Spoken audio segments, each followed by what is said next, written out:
Hi, my name is Sharon Pope, and I help women, occasionally a few brave men, get the clarity that they need to know whether they should stay or go in their struggling and disconnected marriages.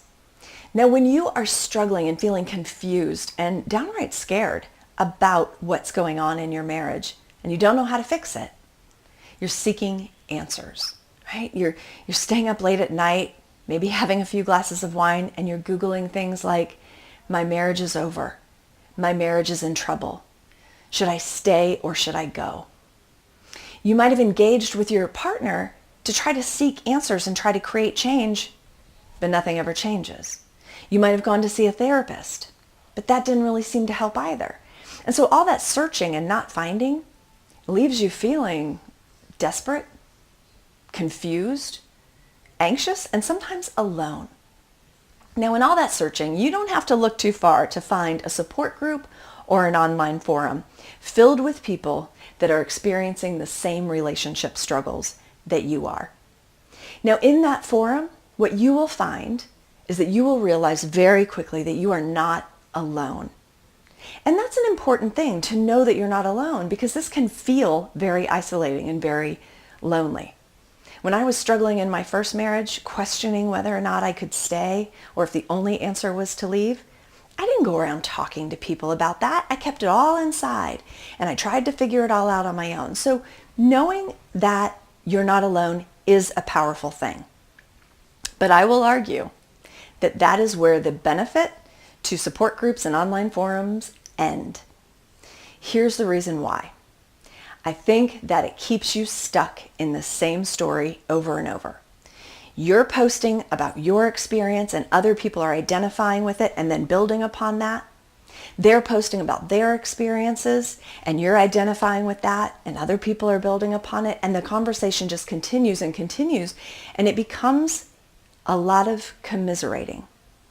And when you tell the same story over and over and over again, it does not leave room for anything new to be created. It actually puts like these blinders on you to where you can't see that anything could possibly be different, because you are virtually surrounded by people who are smack dab in the same struggle that you are.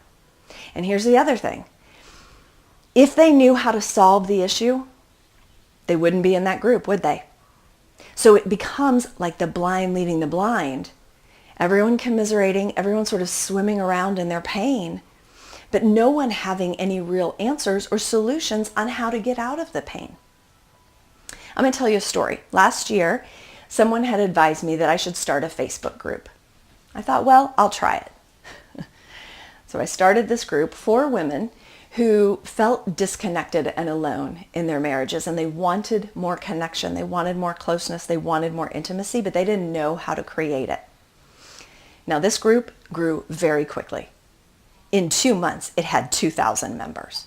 I mean, there was a lot of people in a lot of pain. Their stories were absolutely heartbreaking. And I was spending probably 2 hours a day, 7 days a week, just keeping up on all the comments and all the feedback and sometimes the questions. And because I'm a coach, I'm challenging them. I'm giving them new perspectives, different ways of thinking, different ways of approaching it. But the thing was, a lot of the women in that group, what they wanted to do was they thought their situation was different, and that tool, whatever it was, whatever perspective I was offering, wouldn't work in their situation. I could almost tell by the first 3 words, well, what about, what about if you have this much debt? What if you have 4 children? What if you're not working and you can't support the 4 children? What if he's doing this? What if they would just be arguing for their limitations, arguing for their misery so that they could essentially stay stuck. Now, they didn't know that, right? They didn't know that arguing for that and justifying where they were was the exact thing that was keeping them stuck.